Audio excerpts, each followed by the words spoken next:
si Dios quiere, pues cada vez que me toque o cada vez que tenga oportunidad, voy a estar abordando un tema que es muy extenso, que esto pues requiere muchas horas de análisis, estudio, pero vamos a ir poco a poco, y que tiene que ver con la necesidad de que nos discipulemos a nosotros mismos.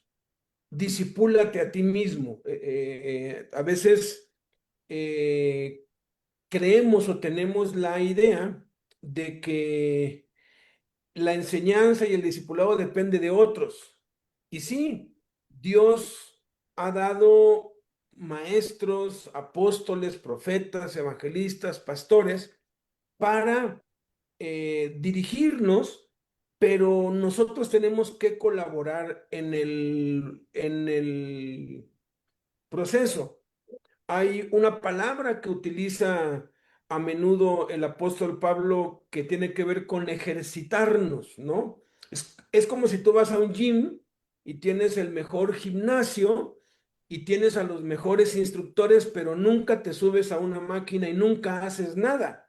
Entonces, por más que los veas, por más que veas cómo hacen ejercicio, por más que veas cómo se desarrollan y cómo van aumentando su resistencia y sus músculos y cómo van viendo los beneficios, porque son visibles de cuando alguien empieza a ejercitarse en un gimnasio. Si yo no participo en ese proceso, pues no sirve de nada. O sea, sí voy a saber perfectamente bien todos los movimientos, todas las dinámicas, todas las rutinas, es más, me las puedo saber de memoria, pero hasta que yo no me monte y empiece a ejercitarme y empiece yo a participar en eso, no voy a ver ningún beneficio para mi vida.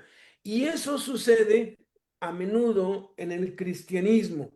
A veces nos volvemos nada más espectadores y vemos cómo Dios usa a otros, vemos cómo otros enseñan, vemos cómo otros cuentan milagros y testimonios y cuentan experiencias que han tenido, pero no se involucran o posiblemente, y es lo que yo quiero creer, y es lo que yo he descubierto a través de ya 40 años, este año cumplo 41 años sirviendo a Dios y 42 que me rescató.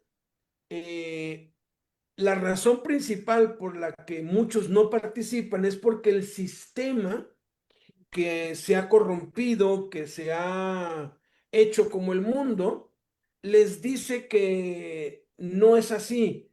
El sistema religioso siempre va a querer tener el control sobre la gente, siempre va a querer tener el dominio sobre la gente, y es un sistema en el cual solamente unos cuantos son los que manejan todo. Ese es un sistema que debe funcionar tanto en el ejército como en el gobierno, un sistema jerárquico.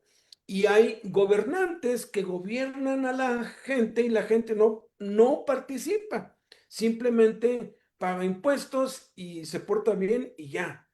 Y en el cristianismo a veces pasa eso, que se tiene la idea de que la responsabilidad recae en los líderes, en los que enseñan, pero la palabra de Dios dice otra cosa diferente. Sobre todo a nosotros y la mayoría de los que están aquí, ya estamos involucrados en enseñarles a otros. Entonces, quisiera que me acompañen en sus Biblias, no lo voy a poner en la pantalla, porque sí quisiera que abran sus Biblias allí en sus casas, los que están o en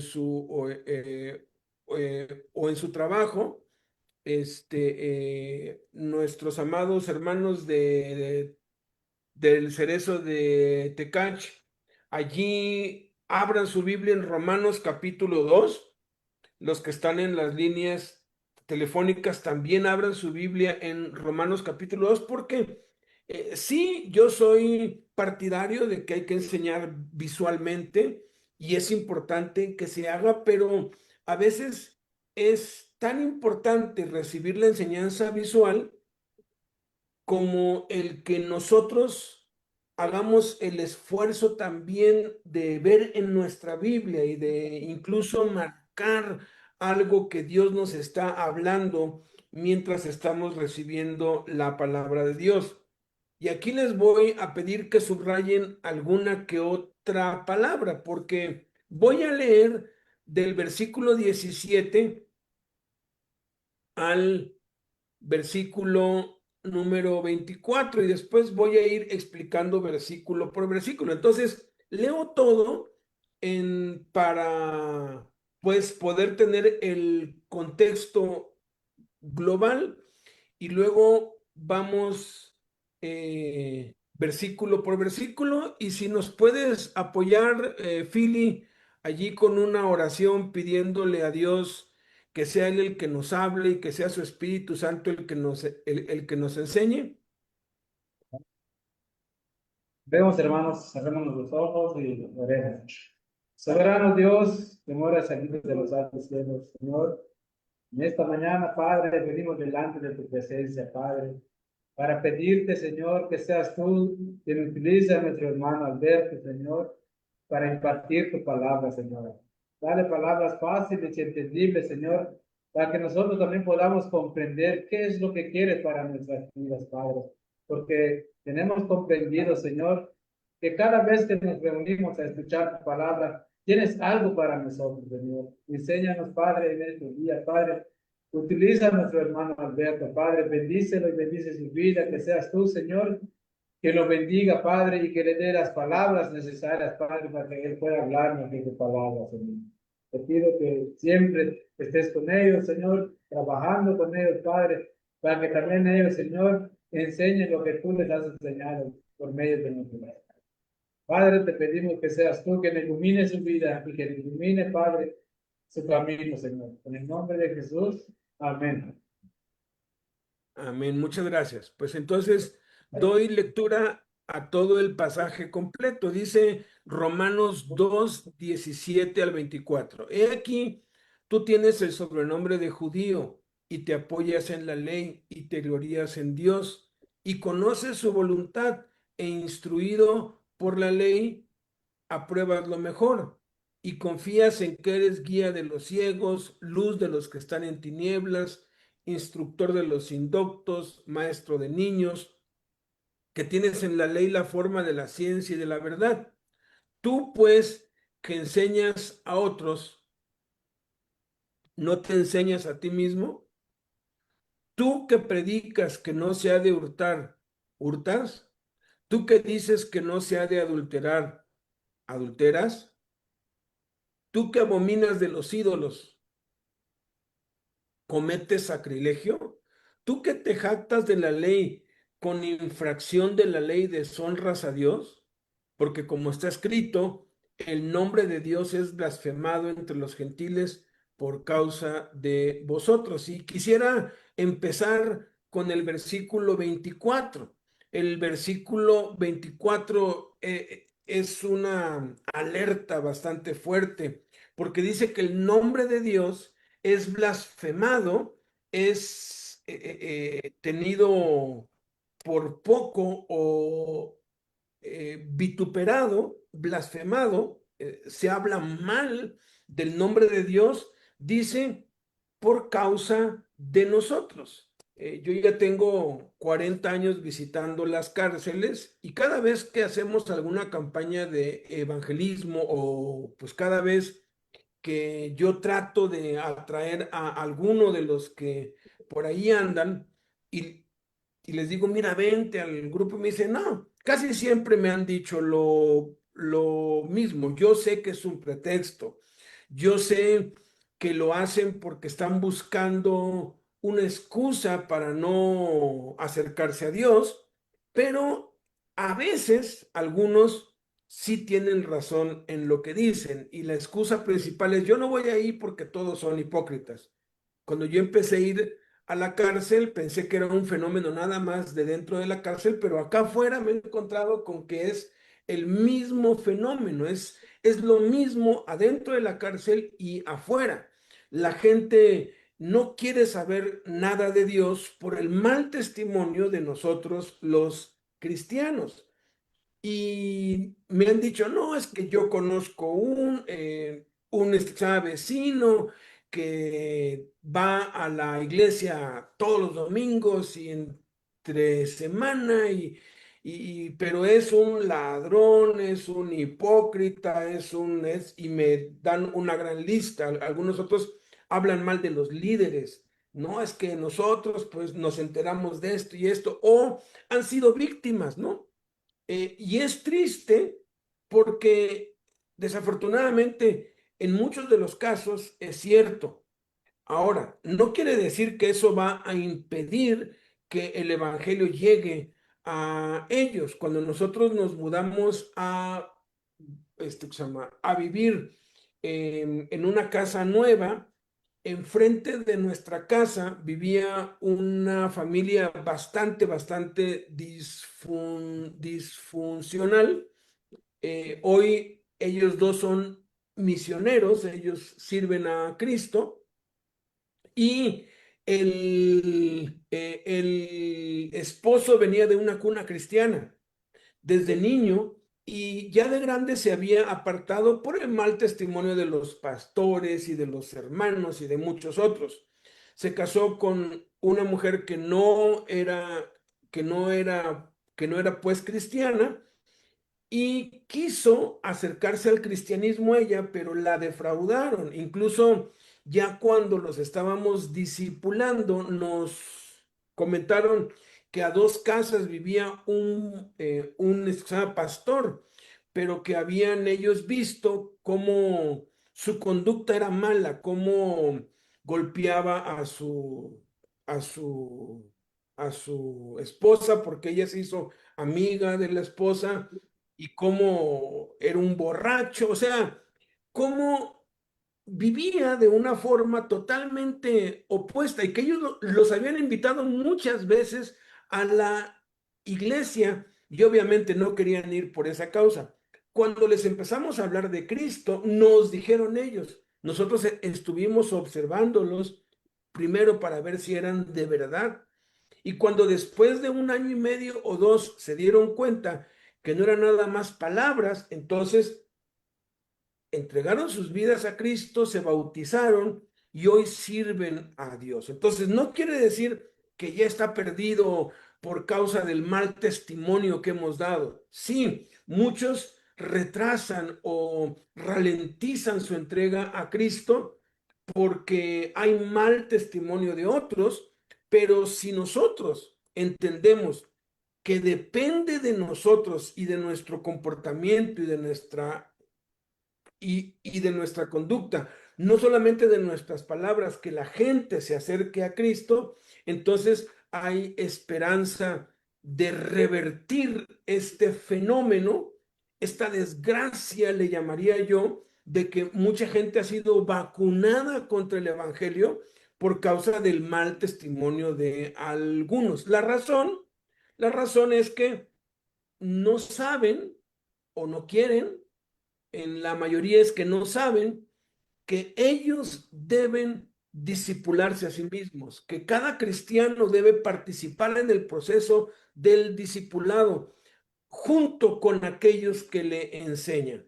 Miren cómo dice, ahora sí vamos al versículo 17 y vamos a ir haciendo aquí algunas anotaciones, algunas observaciones. Dice, he aquí, tú tienes el sobrenombre de judío. Subraya la palabra judío y vamos a transferirlo a la iglesia.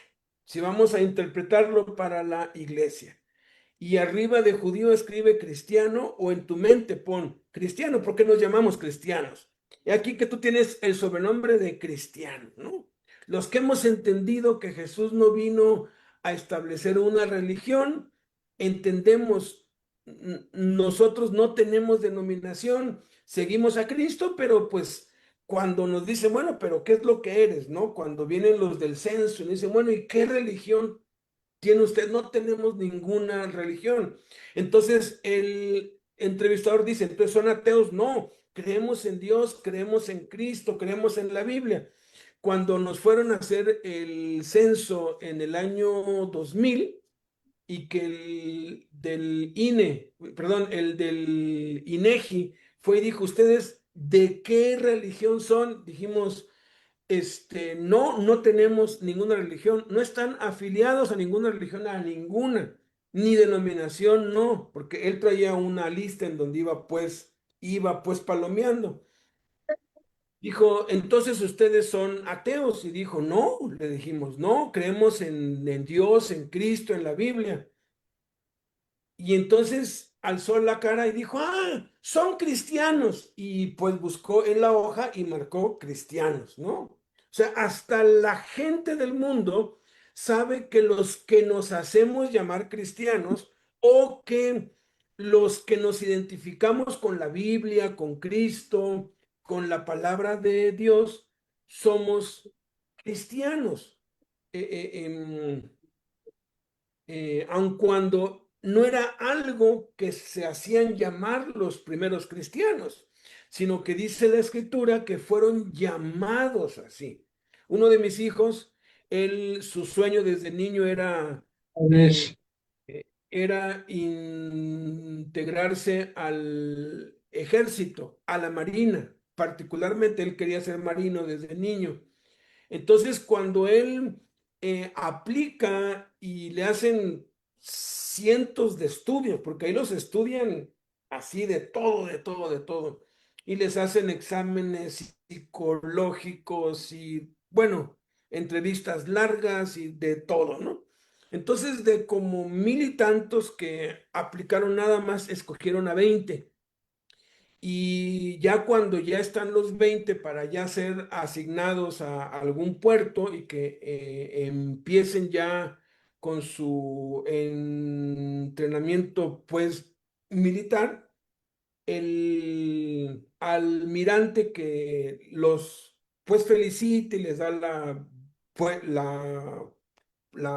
pues bienvenida, les dice que escogieron a los 20 mejores de todos los aspirantes y que estaban muy contentos de tener entre ellos de los 20 y sacó su hoja, dijo, aquí tenemos 18 10 18 católicos, un protestante y un judío.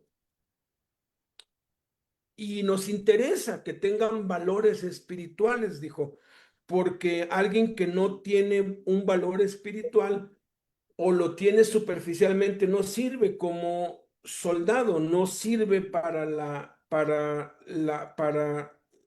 la milicia. Entonces, mi hijo pues cuenta que él pues levantó la mano porque ahí dijo, cualquier cosa, alcen la mano, pidan la palabra y hablen. Dijo, sí, dijo, creo que hay un error porque yo no soy protestante. Y entonces este hombre dijo, sí, lo sabemos, dice. Y debatimos mucho por todas las entrevistas que hicimos, por todas las respuestas que nos diste, ¿en qué religión te podíamos nosotros clasificar? Porque ellos tienen bien claro qué es lo que qué es lo que cada religión cree, ¿no? Y obviamente los investigan, ¿no? Entonces dijo, estuvimos debatiendo mucho y sí, tu perfil es cristiano, pero tú lees la Biblia todos los días, memorizas textos, oras, ayunas, tienes preocupación por los pobres y empezó a darle toda una lista. Entonces, de acuerdo a tu perfil, la religión, aun cuando no estés afiliado, aun cuando no, aun cuando no te identifiques como tal, te clasificamos como judío cristiano o judío que cree en Jesús. Fíjese cómo la autoridad sabe cuando alguien es o no es. Y él dijo, pues bueno, si se pudiera cambiar, entonces soy cristiano. Dijo, está bien, y le borró y le puso ahí cristiano. Porque para ser judío o hay que ser converso o hay que serlo de nacimiento, pero somos cristianos, nos guste o no. Ahora, puede ser que tú aquí le pongas, he aquí que tú tienes el sobrenombre de bautista, metodista, presbiteriano, luterano, anglicano, pentecostal, evangélico, protestante, no importa. Bautistas, metodistas, presbiterianos, luteranos, anglicanos, evangélicos, pentecostales, protestantes, somos cristianos. No importa si eres bautista, tú eres cristiano. A los ojos de Dios, bíblicamente tú eres un cristiano. ¿Por qué? Porque aun cuando te hagas llamar bautista o metodista o presbiteriano o hermano libre, porque hay unos que son los hermanos libres, tú, a los ojos de Dios, eres un cristiano y tienes, dice aquí, el sobrenombre. No dice, tú te autodenominas judío. Dice, tienes el sobrenombre, o sea, se te ha impuesto eso, se te ha colocado eso. Entonces la gente, aun cuando tú digas soy bautista o soy metodista o soy presbiteriano, la gente cuando te ve dice, ese no es católico, ese no es de la religión tradicional, no es de los del montón, ese es diferente, ¿no? Ya gracias a Dios la gente se está dando cuenta que hay sectas y que los testigos de Jehová no son cristianos y que los mormones no son cristianos y que otras sectas, los de la luz del mundo no son cristianos. ¿Por qué? Porque notan la diferencia, la gente y las autoridades notan la diferencia.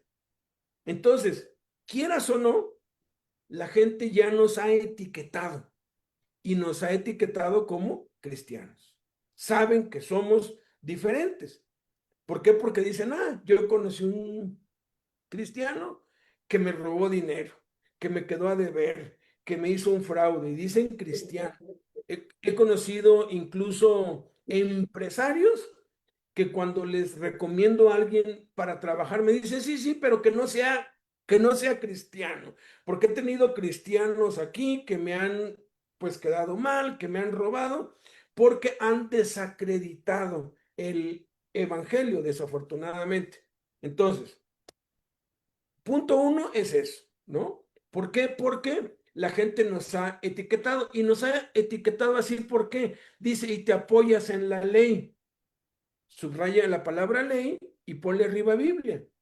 ¿Por qué? Porque somos gente de la Biblia, amamos la Biblia y todo lo que decimos es conforme a la Biblia. Y la Biblia dice, y somos los únicos que usamos la Biblia como referencia. Dice, te apoyas en la Biblia. Y luego dice, y te glorías en Dios. Entonces, somos los que nos gloriamos en Dios, los que alabamos a Dios, los que exaltamos a Dios, los que, pues en Dios, pues tenemos todo, ¿no? Luego dice el versículo 18, dice Romanos 2:18, y conoces su voluntad. Porque si conocemos la Biblia y nos apoyamos en la Biblia, conocemos la voluntad de Dios, sabemos lo que es bueno y lo que es malo, definitivamente. Y luego dice, e instruido por la ley, apruebas lo mejor. Subraya otra vez o encierra en un círculo la palabra ley y allí lo vamos a traducir como Biblia. Te apoyas en la Biblia, ¿no? Instruido por la Biblia, apruebas lo mejor. La verdad es que cualquier cristiano que ha nacido de nuevo sabe lo que es bueno y sabe lo que es malo. Sabe discernir entre el bien y el mal. Y luego dice en el versículo 19, y confías en que eres guía de los ciegos, obviamente. ¿Por qué? Porque conocemos la verdad, hemos nacido de nuevo. Hasta hay un chiste de un de un hombre que está afuera bueno, está en un parque afuera de un templo, está pues con unos 5 o 6 perros recién nacidos y está anunciando que los vende, ¿no? Y dice, se venden perros católicos, se venden perros católicos, se venden perros católicos. Y la gente dice, ah, bueno, está diciendo eso porque está fuera del templo católico y quiere que los católicos le compren. Pero ya como a los 5 días, que ya le quedan como 2 o 3 perros, otra vez se para y dice, se venden perros cristianos, se venden perros cristianos, se venden perros cristianos. Y alguien pasa y dice, oiga, ayer y antier eran perros católicos, ¿por qué ahora son perros cristianos? Ah, dice, es que ya abrieron los ojos, ¿no? Porque los perros nacen con los ojos cerrados y a los 3 o 4 días abren los ojos. Y esa es la diferencia entre cualquier secta y el cristiano, que el cristiano ya abrió los ojos y nosotros sabemos que tenemos que llevar al Evangelio a otros, que tenemos que llevar a Cristo a otros, porque reconocemos que están ciegos, que están cegados por el pecado. Luego dice, luz de los que están en tinieblas. Jesús lo dijo, somos la luz del mundo. Una ciudad asentada sobre un monte no se puede esconder. Mira, aunque tú quieras esconder que eres cristiano, no puedes. No puedes, hay algo diferente en ti, aun cuando tú niegues a Cristo, es algo que se nota y la gente no sabe qué es, pero se da cuenta. Nos contaba hace muchos años un amigo muy querido nuestro, que ya estaba bautizado, congregándose, y las cosas no salieron bien y se apartó de Dios. Y luego tuvo una mala racha y fue a consultar a un brujo. Y ahí fue con el brujo para que le adivinara su suerte y le hiciera una limpia. Y el brujo, él cuenta que como que no podía. Y de pronto el brujo le dijo, oye, tú eres cristiano, ¿verdad? Y, y le dijo, no, dice, no, no, no, no, dice, tú sí eres cristiano, dice, porque contigo no funciona lo que yo quiero hacer, dice, hay en ti una luz que no puedes esconder. Y le dijo el bueno, sí, pues me bauticé, conocí a Cristo, pues estuve con Dios, pero ya me aparté hace tiempo, ya no quiero saber nada. Vete de aquí, le dijo, vete de aquí, contigo no se puede hacer nada. Hasta los brujos y sobre todo los demonios saben que tú tienes a Cristo, porque aquel que ya nació de nuevo, eso es irreversible, irreversible, no hay vuelta para atrás. Si tú ya naciste de nuevo, tú eres hijo de Dios y no puedes dejar de ser hijo de Dios aun cuando quieras, así como no podemos dejar de ser hijos de nuestro papá biológico, porque fuimos engendrados por Dios. Luego dice aquí el versículo 20, instructor de los indoctos. ¿Qué son los indoctos? Los indoctos son aquellos que no tienen ningún conocimiento de Dios. La verdad es que nuestras palabras, nuestro semblante nos delata delante de la gente.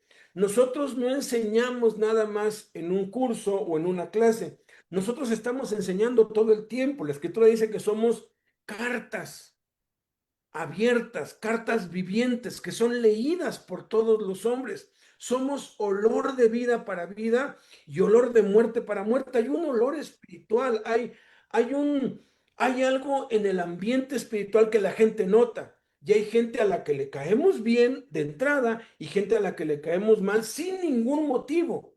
¿Eso es por qué? Porque Cristo está en nosotros, aun cuando nos queramos tapiñar o aun cuando queramos ser de la secreta, no se puede esconder, porque allí está y la gente nos está viendo y estamos enseñando para bien o para mal. ¿Se acuerdan de Pedro? Pedro se quiso tapiñar, se quiso disfrazar entre los que estaban allí, entre los alguaciles y los criados, y una criada lo observó y le dijo, tú también eres de ellos porque tu manera de hablar te descubre. La forma en cómo hablas, la forma en cómo eres, la gente se da cuenta. ¿Por qué? Porque estamos enseñando, o estamos enseñando para bien o estamos enseñando para mal, pero estamos instruyendo aun cuando no haya una clase planeada, pues, a los indoctos, a los que no saben nada. Luego dice maestro de niños, y esto es gravísimo. Esta frase, maestro de niños, es gravísimo porque los niños se ha demostrado que aprenden más de lo que ven que de lo que oyen. Por eso la importancia, por eso yo animo a los que tienen reuniones de iglesia en su casa, dejen a sus niños allí, déjenlos allí, no los manden aparte. Déjenlos allí porque aun cuando estén con su juguete o su libro para, pues colorear, van a aprender 100 veces más allí, de estar allí, que de que los mandes aparte y les hablen con pues manzanitas y con cuentos y con caricaturas, porque eso es algo moderno, eso es algo que surgió en el siglo XIX. Durante 19 siglos, los niños siempre fueron parte de cualquier reunión cristiana. Fue en el siglo XIX que decidieron poner a los niños aparte. Y eso es terrible. ¿Por qué? Porque les niegas la oportunidad de aprender. Ahora, si tú tienes una mala conducta, los niños en tu casa, tus hijos, van a aprender de lo que te ven hacer, no de lo que les dices. Van a aprender de tu ejemplo, no de tus regaños ni de tus consejos. Tus consejos no van a tener ningún valor si tú no vives lo que les estás aconsejando. Y hay niños que nos rodean, pues, o sea, sobrinos, hijos de los otros amigos. A veces admiramos a alguien y lo comentamos, no, este hombre, este hermano es así, ya está. Y los niños están oyendo y lo toman como un modelo. Y si ven que ese modelo o ese ejemplo, porque los niños son muy influenciables y están buscando patrones de conducta para imitar porque quieren hacerlo. Y de pronto nosotros les damos un mal testimonio, estamos quebrantando, estamos destruyendo la fe de un niño. Y eso es horrible porque Jesús dijo, ay de aquellos que hagan tropezar a un niño, porque un maestro es aquel que enseña, es aquel que conduce, es aquel que hace que otro haga algo. Y vean hasta qué grado llega la importancia de nuestro testimonio, de nosotros ser congruentes con lo que decimos y con lo que hacemos, de nosotros aprender no solamente a recibir discipulado, sino también a discipularnos a nosotros mismos, a participar en el proceso, que las generaciones futuras son las que van a seguir nuestro ejemplo. Hace como unos 20 años yo asistí a un foro que hablaba sobre las prisiones y los grupos de apoyo que estaban yendo, y me llamó mucho la atención que uno de los expositores dijo, después de los análisis y encuestas y todo lo que ellos hacen, que habían descubierto que cerca de la mitad, si no es que un poquito más del 50% de los presos que se reunían en los grupos cristianos en todas las cárceles en todo México venían de un hogar cristiano, bautista, metodista, luterano, lo que tú quieras, pero no católicos, pues. Y eso a mí me sacudió mucho porque mis hijos estaban chicos. Mi hijo mayor ahorita tiene ya 28 años, tenía 8 años en ese tiempo, el que le sigue tenía 6 y luego los gemelos de 3.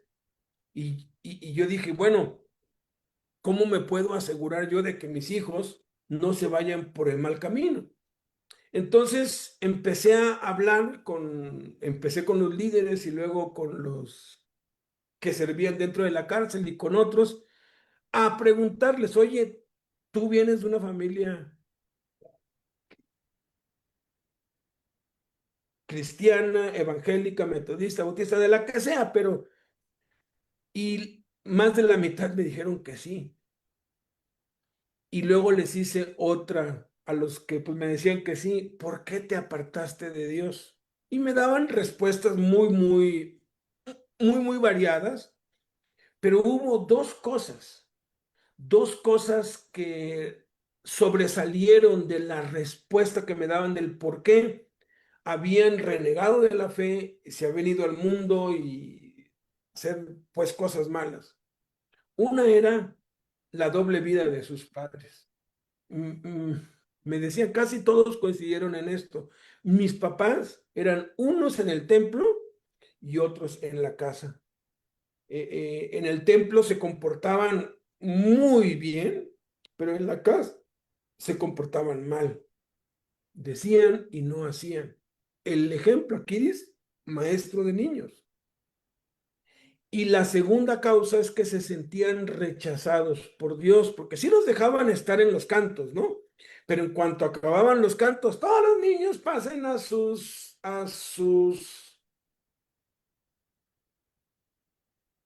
salones y sentían que Dios no los quería ahí, sentían que Dios no los aceptaba porque aún eran niños. Y eso es contradictorio a lo que dijo Jesús, dejen a los niños venir a mí y no se lo impidan, porque de los tales es el reino de los cielos. En el siglo XIX, el cristianismo había llegado al 50% de la población mundial.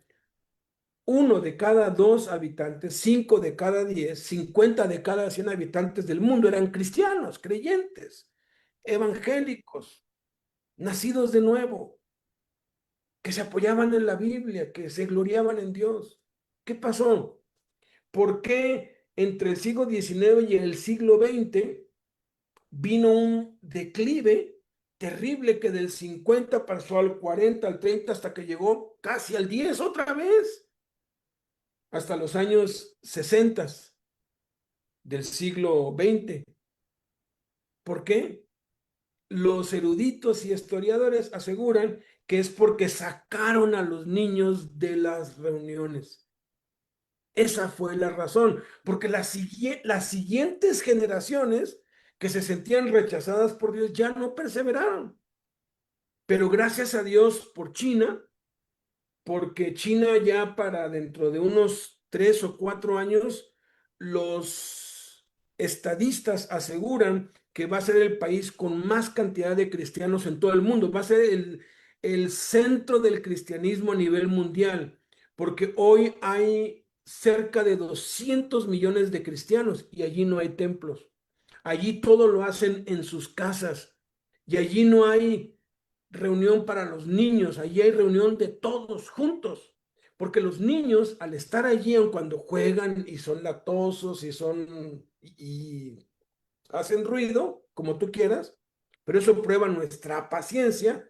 Los niños están viendo cómo sus papás adoran a Dios, cómo sus papás se interesan por la palabra, cómo sus papás estudian la Biblia y están absorbiendo las palabras de la predicación, que son más que letra, que son más que algo intelectual, es algo espiritual, es el Espíritu Santo hablando, y el Espíritu va formando los corazones de los niños desde pequeños, y cuando crecen no se apartan. Por eso dice, instruye al niño en su camino. O sea, instrúyelo desde que es niño y cuando sea grande no se apartará. No dice, mándalo con el maestro de escuela dominical o con la maestra. No dice, apártalo para que le enseñen. No, a los niños les enseñan los mismos que enseñan a los grandes. Por eso es terrible esta afirmación, maestro de niños. Luego dice en el versículo 20 que tienes en la ley la forma de la ciencia y de la verdad. Otra vez, subraya ley y ponle Biblia, que tienes en la Biblia. Aquí tú sabes que la Biblia es la palabra de Dios, que es la verdad, que es la única solución, que es lo que nos dice qué hacer y cómo hacer. Dice, versículo 21, tú pues que enseñas a otros, no te enseñas a ti mismo. Fíjate, aquí nos está diciendo que nosotros que estamos enseñando a otros, no nos enseñamos a nosotros mismos. Aquí está infiriendo, implicando que tú y yo nos debemos enseñar a nosotros mismos. Tenemos que enseñarnos a nosotros. El primer discípulo que tenemos que discipular, el primer indocto que tenemos que instruir, somos nosotros mismos, porque nosotros necesitamos ser enseñados no solamente por los líderes, sino también por nosotros mismos. Y eso es lo que va a hacer que en la transición crezcamos y nos volvamos líderes. Luego dice, versículo 21, tú pues que predicas que no se ha de hurtar, ¿hurtas? Cualquier cristiano sabe que robar es pecado, pero 9 de cada 10 cristianos no pagan sus diezmos. 9 de cada 10 cristianos, y eso estadísticamente comprobado, 9 de cada 10 cristianos, bautistas, metodistas, presbiterianos, pentecostales, protestantes, evangélicos, cristianos, como tú le quieras llamar, que se congregan, 9 de cada 10 no pagan sus diezmos. Y la Biblia dice claramente que el que no paga sus diezmos le está robando a Dios, es un ladrón. Y si tú dices, ay, esos políticos, rateros, están saqueando el país, están robando, pues tú eres igual. Tú eres igual si no pagas tus diezmos. No, pero hermano, es que los diezmos son de la ley. Estudia. Los diezmos no son de la ley, los diezmos son de la gracia. Comenzaron 400 años antes de Moisés.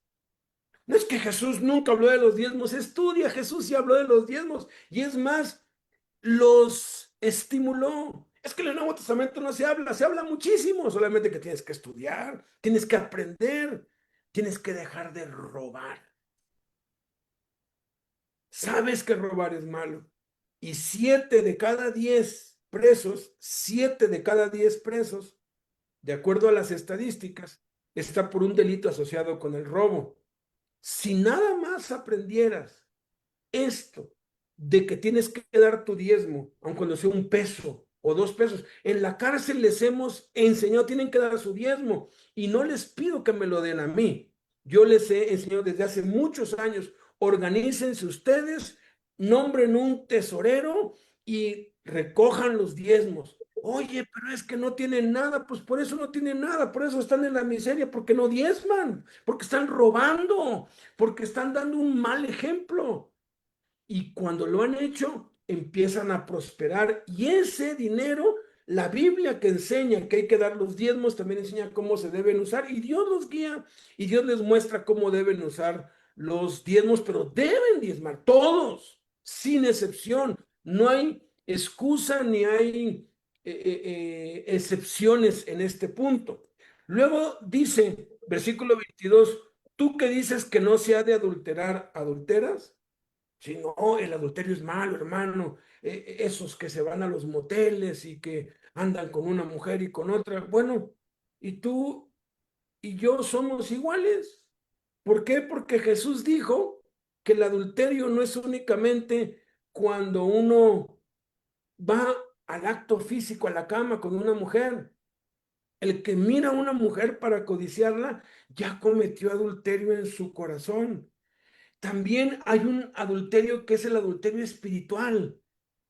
Adulterio espiritual se comete cuando tú estás tan ocupado que no tienes tiempo para Dios, que no, que no tienes, que no te das el tiempo para tener a solas un tiempo de comunión con Dios, con su palabra y con la oración. Cuando el trabajo o incluso el ministerio o cualquier otra cosa se pone por encima de eso, tú estás cometiendo adulterio, porque el primer mandamiento de la ley es, no tendrás dioses ajenos delante de mí.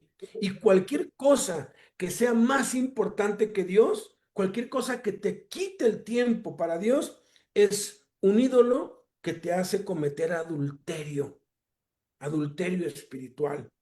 Por eso es tan importante examinar nuestras vidas y ver, bueno, ¿qué es lo que me está quitando el tiempo? Hay quienes pueden ver la tele 5 horas diarias. Bueno, apaga la tele y de esas 5 ve nada más 4 y dedícale 1 hora a Dios. Hay quienes pueden hacer ejercicio, en la cárcel yo lo he visto. No, hombre, se ejercitan 6 horas diarias y están ejercitándose y haciendo, y no, hombre, su cuerpo se vuelve su Dios. O hay quienes están jugando poliana o cartas o dominó. No tiene nada de malo eso. El problema es que si eso está sustituyendo o está robando el tiempo que le debes dar a Dios, tú estás cometiendo adulterio. Luego dice aquí mismo en el versículo 22, tú que abominas de los ídolos, ¿cometes sacrilegio? Es muy interesante este punto que dice aquí, cometes sacrilegio. La palabra griega para sacrilegio es hierosileo, que literalmente significa robar lo sagrado, profanar lo que pertenece a Dios, aprovecharse de las cosas sagradas para beneficio propio. Eso es sacrilegio. Sabemos que los ídolos son abominación para Dios.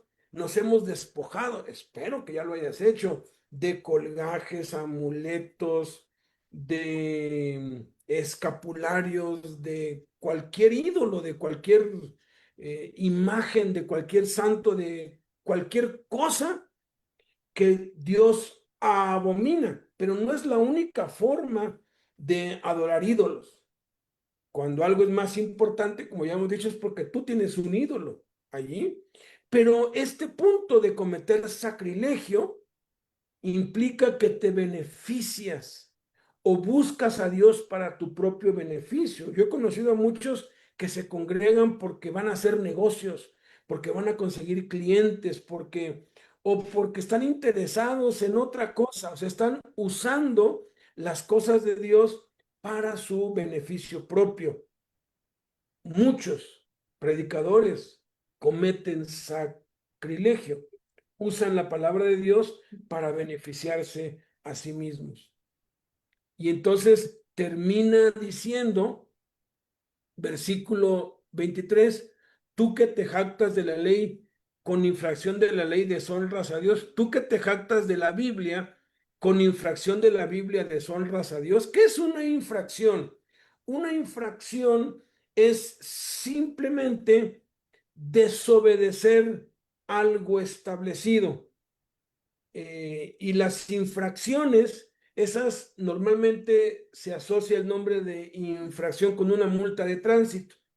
Hay un alto y tú te pasas el alto, eso amerita una infracción, ¿sí? Pero también tiene que ver no solamente con las cosas negativas, ¿no? Con lo que la ley dice, no rebases el límite de velocidad, no te estaciones, no te pases el alto. Si tú no pagas el derecho o la tenencia cada año, si tú no pagas tus impuestos, tú estás cometiendo una infracción también.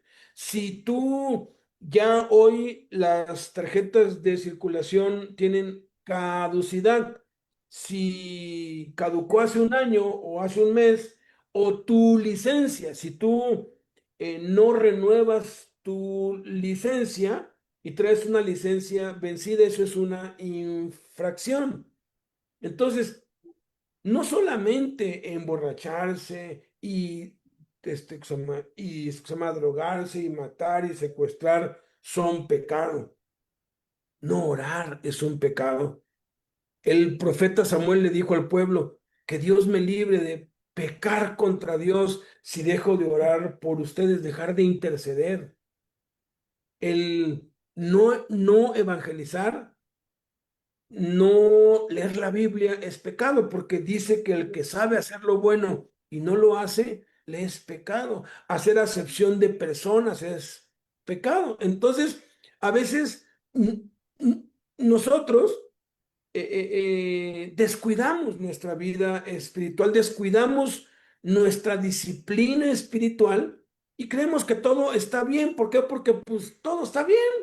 No tengo broncas. ¿Por qué? Porque el diablo está contento. Si tú no lees la Biblia, no oras, no pasas tiempo con Dios, no evangelizas, no intercedes, el diablo dice bravo, y el diablo se echa para atrás y dice lo mantengo así, al fin que no es un peligro para mí. Y muchos no quieren consagrarse a Dios, enderezar sus vidas, porque Satanás se les viene con todo y es un fenómeno.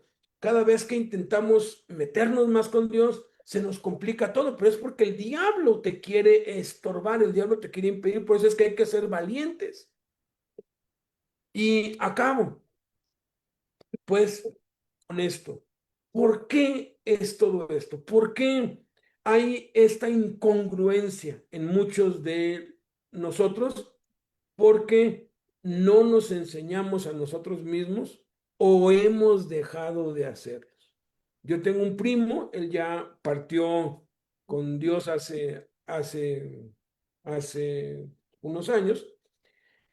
Él fue segundo lugar de Mister México, de los que hacen pesas, ¿no? Y tenía ahí pues ¿cómo se llama? Cinturón ese, pues, que les dan, y bien ponchado, ¿no? Mister México. Y tenía pósteres, así, unos músculos, un cuerpazo, mano. Pero, pues, se casó, tuvo hijos, dejó de ejercitarse, y en las Navidades, yo me acuerdo, tendría 8 años o 10 años, todos los niños nos gustaban jugar con su cuerpo porque nos aventábamos y era así como acolchonado, así, ¡boom! Y rebotábamos. Haz de cuenta que cuando fui a ver Kung Fu Panda, dije, ese es mi primo. Era un costal de puro músculo, pero caído ya, o sea, era un bofe. Yo hacía esto así y lo sumía todo y me empujaba. Yo era un niño. Y todos nos divertíamos porque eso es en lo que él quedó. ¿Por qué?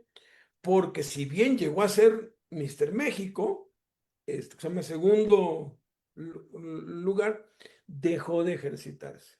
Yo, yo tengo ya 41 años sirviendo a Cristo, 40 años que Cristo me rescató. Si yo dejo de enseñarme a mí mismo, yo voy para abajo, yo caigo.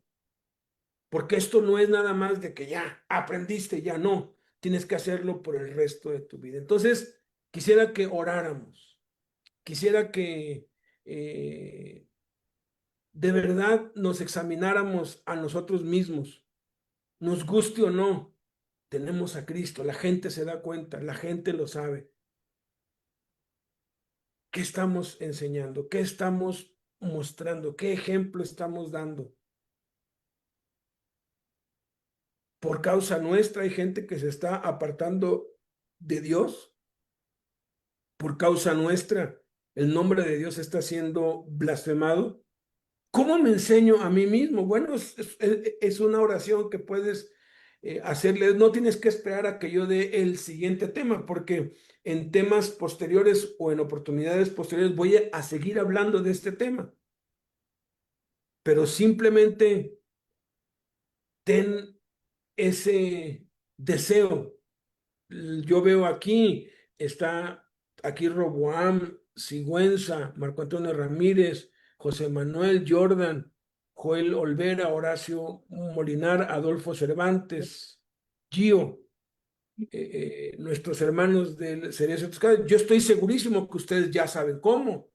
Entonces no lo dejen de hacer, síganlo haciendo. Pero si hubiera alguien que nos está viendo por el Facebook o que va a ver esto después y no sabe cómo enseñarse a sí mismo, cómo disipularse a sí mismo, basta que ore a Dios y le diga, muéstrame cómo me puedo enseñar a mí mismo, y vas a ver que el Espíritu Santo es más que suficiente, porque parte de ese proceso de enseñarnos a nosotros mismos viene del Espíritu Santo. Pero, pues bueno, continuaremos pues tocando este tema. Oremos. Padre, te damos muchas gracias por tu palabra. Gracias porque tú nos exhortas, tú nos reprendes, Padre, tú nos llamas la atención porque nos amas y nos muestras con absoluta claridad que tenemos que enseñarnos a nosotros mismos. Jesús lo dijo de esta manera: si alguno quiere ser mi discípulo, niéguese a sí mismo, tome su cruz cada día y sígame. Y eso tiene la implicación de enseñarnos a nosotros mismos, de disipularnos a nosotros mismos, de ser parte del proceso, de no solamente depender de aquellos que has levantado, Señor.